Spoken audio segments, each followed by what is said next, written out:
ఆంధ్రప్రదేశ్ రాష్ట్ర ప్రభుత్వం దేశంలో ఎప్పుడూ ఎక్కడా లేని విధంగా మొట్టమొదటిసారిగా ప్రతి నెల శుక్రవారం రోజు ఆర్టీఐ దినంగా నిర్వహించాలని ఈ మధ్య ప్రకటించింది.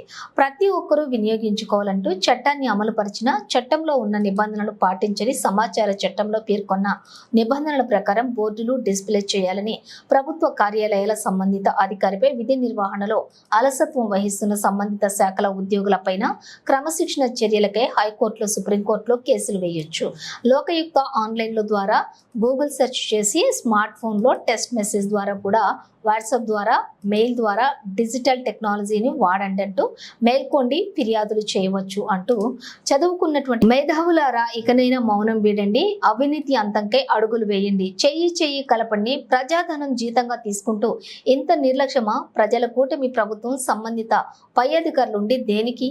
ఈ నిర్లక్ష్యానికి కారణమైన సంబంధిత ఉద్యోగిని శాశ్వతంగా విధుల నుండి తొలగించాలి.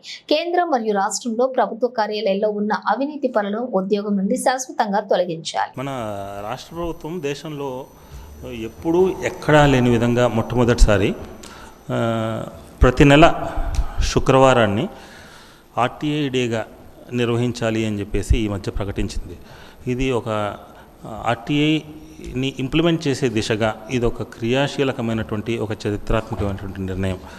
ఆ నేపథ్యంలో ప్రభుత్వ విభాగాలు ప్రభుత్వ శాఖలు మరింత చురుగ్గా మరింత పారదర్శకంగా మరింత జవాబుదారీతనంగా వ్యవహరించాల్సినటువంటి అవసరం ఉంది అని తెలియజెప్పడం కోసం, తర్వాత ఆర్టీఐకి సంబంధించి అవేర్నెస్ను క్రియేట్ చేయడం కోసం ఈ మధ్యకాలంలో అర్బన్ ఓరియంటెడ్గా మాత్రమే కాకుండా రూరల్ ఓరియంటెడ్గా కూడా అప్లికేషన్స్ పెరుగుతున్న నేపథ్యంలో ఎక్కడికక్కడ కోర్టులు నిర్వహించి సాధ్యమైనంత వరకు అప్లికేషన్స్ పెట్టుకున్నటువంటి వాళ్ళలోనూ సాధ్యమైనంత వరకు రెస్పాండెంట్స్లోనూ అవేర్నెస్ క్రియేట్ చేయడం కోసం ఈరోజు ఈ రకంగా క్యాంప్ కోర్ట్ మనం నిర్వహిస్తున్నాము.